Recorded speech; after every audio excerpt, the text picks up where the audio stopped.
একজন পুরুষ অপেক্ষা করতেই পারে, যদি অপেক্ষার বিষয়বস্তু হয় কাচ্চি, মার হাতের রান্না। তোর জন্য কেন অপেক্ষা করব? তুই তো আমার ফুফাতো বোন। চল চল চল, রাত্রি চল, দেরি হয়ে যাবে। আব্বা, তাহলে আমরা যাই। শোনো, সুন্দর করে কথা বলবো। তালিবারে আমিও যাবো। তুমি কই যাবা? আমি হচ্ছি মায়ের বড় ভাই, আমার একটা দায়িত্ব কর্তব্য আছে না। দায়িত্বহীনের মতো কথা বলতেছো। পাত্রী বড় হয়ে তুমি ওখানে যে কি করবে? আব্বা বলো তো কিছু। আচ্ছা, ও যেহেতু না করছে তুই থাক না। আমাকে তরফ থেকে একটা গার্জিয়ান যাওয়া লাগবে না? তাহলে একটা কাজ করো না, এদের হানিমুনের সময় ভাইয়ের জন্য একটা টিকিট করে রাখবো না, ভাই ওখানে যাবে না নাকি? আব্বা বেরোলাম, আসসালামু আলাইকুম। তোর কিন্তু আজকে পুরো আগুন লাগতেছে। যে মনে মনে কথা বলিস না, এটা খুব লাউড। না জানে কথা বলিস কেন? আমি দোয়া পড়তেছি। ও সিনজিনে যেটা কথা বলে সব কিছু শুনে, আমি যে এখানে আছি। আপনি কি প্রেম করেছেন? না প্রেম করেননি? ভালো। আরেকটা কথা কব, বলে চিন্তা করেছি মানে বিয়ের পর হানিমুন করার জন্য বিদেশ চলে যাবো। আচ্ছা, মালয়েশিয়া গেলে কেমন হয়? কারণ মালয়েশিয়ার পরে কিন্তু সিঙ্গাপুর বা নদীর এপার আর ও এক টিকিটে ঘুরে চলে আসলাম। টাকা পয়সা তো মেলা, টাকা পয়সা নিয়ে কোনো চিন্তা নেই। আপনি কিন্তু দেখতে শ্রীরাম সুন্দর। আসি। হ্যাঁ তানভীর, কি রে হয়েছেটা কি? তাড়াতাড়ি আয়। কেমন লাগলো কোটি টাকার পাত্র? দেখ তানভীর, মেজাজ খুব খারাপ, কথা বলিস না। এই না পিসা, আই সেই দরজাটা আটকাই দিলি কেন? কি হয়েছে? কিচ্ছু হয় নাই, দরজা খুলবো না। কি হয়েছে রে? না বলে বসবো কি করে? তোমাদের কিচ্ছু বুঝতে হবে না। যাও, তো ভালো লাগতেছে না, কথা বলতে ইচ্ছা করতেছে না। ছেলেটা কিরাম রে? এই আমি এত ডাকলাম, দরজা খুললো না, হয়েছে কি কদিন? কি আর হবে, ওদের ছেলে পছন্দ হয় না। কিরাম টাকা পয়সার মালিক ছেলে খুঁজে আর কোয়ানে পাবো? রাজমা, ছেলের চাচা ফোন করেছিল, নাফিসাকে ওদের খুব পছন্দ হয়েছে। আলহামদুলিল্লাহ ভাই। আমাদের নাফিজারে পছন্দ না করে কোনো উপায় আছে? আমাদের যদি আপত্তি না থাকে আগামী শুক্রবার ওরা আসবে, একবারে কাবিন করে মেয়েকে নিয়ে যাবে। আমার তো মনে হয় নাফিসার ছেলেই পছন্দ হয়। নাফিজার পছন্দ হলেই কি আর না হলেই কি, এরকম সুন্দর ছেলে আর কোয়ানে পাবো? বিয়েটা কি তোমার? সব সিদ্ধান্ত নিজে নিজে নিতে যাও কেন? তুই এত নেগেটিভ কথা কইতেছিস কেন? এটা তোমার বোনের বিয়ের বিষয়, সারা জীবনের বিষয়। আচ্ছা, নাফিসা কো? ওই আর থাকবে, আই সেই দরজা বন্ধ করে বসে রয়েছে, এত ডাকলাম আসলো না। ঠং বাড়িছে তোমার বাদ। ওমা, ছেলে কিন্তু পছন্দ করেছে, যেমনি হোক বিয়েটা দিতেই হবে। ও আইসি বিয়ে দিতি, মাইয়ে বিয়ে দিয়েই তারপর যাব। নাফিসা, মা কি হয়েছে? মামা এখন কথা বলবো না, পরে কথা বলি। আচ্ছা, কি হয়েছে আমাকে বলবি তো? মামা এখন কথা বলতে ইচ্ছা করতেছে না, পরে কথা বলি।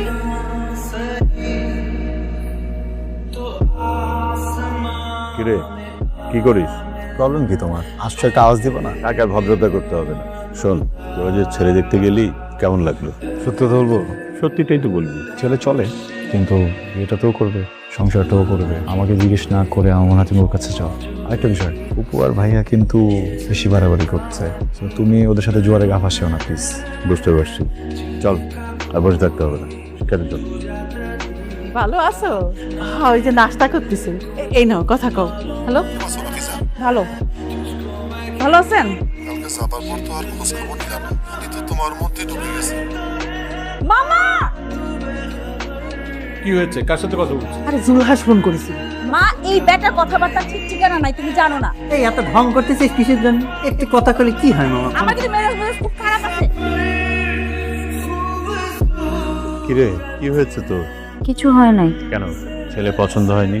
মামা, আর কেউ না বুঝুক, তুমি তো বুঝবা না। কিন্তু সবকিছু মিলিয়ে তো পাবি না মা। আমি কি তোমাদের কাছে এতই বোঝা মামা যে আমাকে বিদায় করতে পারলেই তোমরা বাঁচো? আরে না, শোন, ছেলেটার আচার আচরণ খুবই সহজ সরল, আর ছেলেটা খুবই ভালো।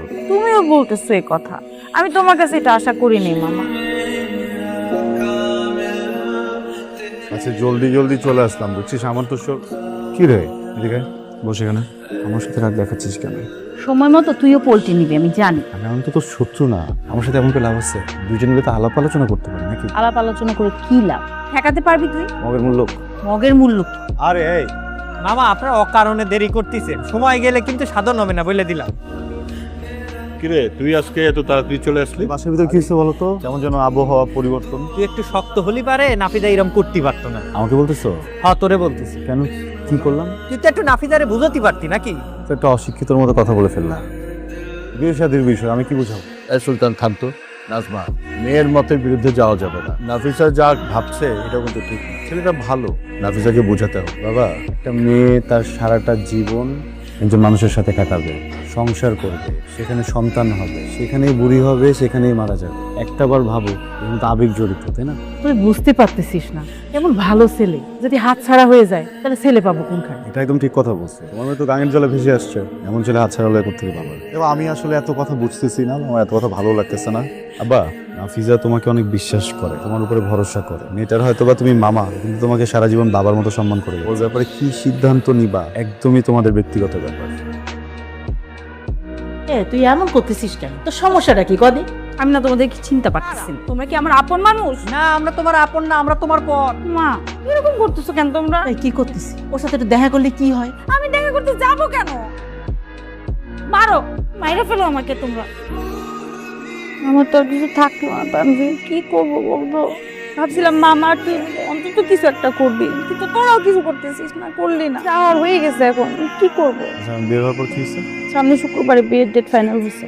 ওই ব্যাটা গাড়ি নিয়ে পাশে নিচে চলে আসছে, আমাকে নিয়ে নাকি বাইরে যাবে। মা আর ভাইয়া আমাকে কি পরিমাণ জোরাজুরি শুরু করছিল জানিস? ব্যাটার সাথে বাইরে যাচ্ছে, মানে কেন ব্যাটার সাথে বাইরে যাবো? তো ব্যাটারি তো আমার পছন্দই না। তুই কই? তুই একটু তাড়াতাড়ি বাসায় আসতে পারবি? কেন? ওই যে নাফিসা রাগ করে বাসা থেকে বের হয়ে গেছে। আচ্ছা, আমি কল দিয়ে দেখতেছি। হ্যাঁ, তুই একটু দেখ তো। আমি কিন্তু যাবো না তানভীর, আমার বলিস না বাসায় যাওয়ার কথা। তাহলে কি করবি? যেদিকে দু চোখ জ্যাম চলে যাবো। আচ্ছা শোন, কিছু কথা বলি, বোঝার চেষ্টা কর। জ্ঞান দিবি না, জ্ঞান শুনতে ইচ্ছা করতেছে না। নাফিজা, কেন দিব না, দাঁড়া।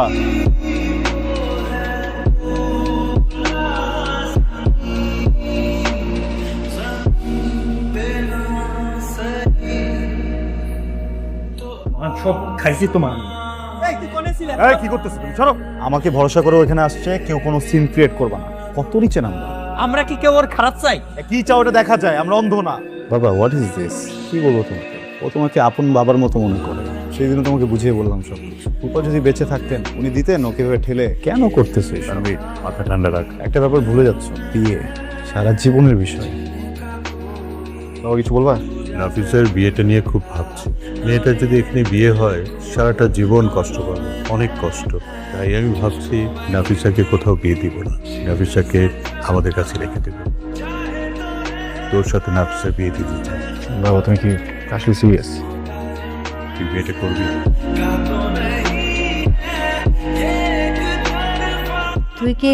তুমি কি এখানে বসে থাকবা? বসতে পারবে? কথা বলতাম। বলো। আমি না তোর চোখের দিকে তাকাতে পারছি না, লজ্জা হচ্ছে। আমারও।